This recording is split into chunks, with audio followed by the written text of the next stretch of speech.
নাম বলো। Biodiversity and বাচ্চারা পিছে আসো, তোমরা একটু পিছিয়ে থাকো। Effects of global warming.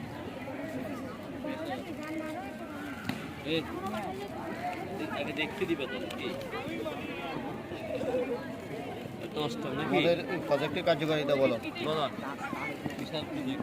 আমাদের এই প্রযুক্তির মূলত জীববৈচিত্র্য সংরক্ষণে তৈরি করা, কিন্তু এখানে আমরা গ্লোবাল ওয়ার্মিংকে একটি প্রাসঙ্গিক চ্যালেঞ্জ হিসেবে তুলে ধরতে চেয়েছি, কেননা পরিবেশগত পরিবর্তনে জীববৈচিত্র্যের ঝুঁকি প্রধান কারণ।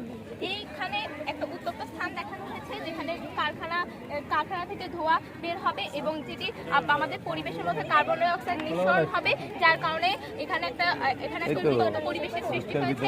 পাশাপাশি অতিরিক্ত মাত্রায় প্রযুক্তির উপর নির্ভরশীল থাকার জন্য এখানে মাটি ক্ষয় হচ্ছে এবং পাশাপাশি একটা উত্তপ্ত স্থানের এখানে সবচেয়ে ইনোভেটিভ কি আছে ডিফারেন্ট অন্যরা করে না এখানে দেখানো হয়েছে এবং এখানে একটা শীতল আবহাওয়া দেখানো হয়েছে যেখানে অনেকগুলো বাস্তুতন্ত্র রয়েছে।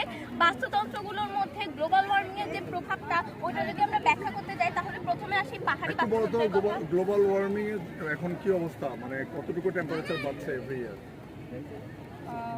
এই মুহূর্তে কি পরিমাণ টেম্পারেচার বাড়ছে না কমছে? বাড়ছে। কতটুকু বাড়ছে? বর্তমান বিশ্বে আমাদের যে গ্লোবাল ওয়ার্মিং ও বৈশ্বিক উষ্ণতা হচ্ছে তা এত পরিমাণে বেড়ে গেছে যে সেটাকে আমাদেরকে পরিমাণটা জানতে চাচ্ছি। এভারেজ কত ডিগ্রি?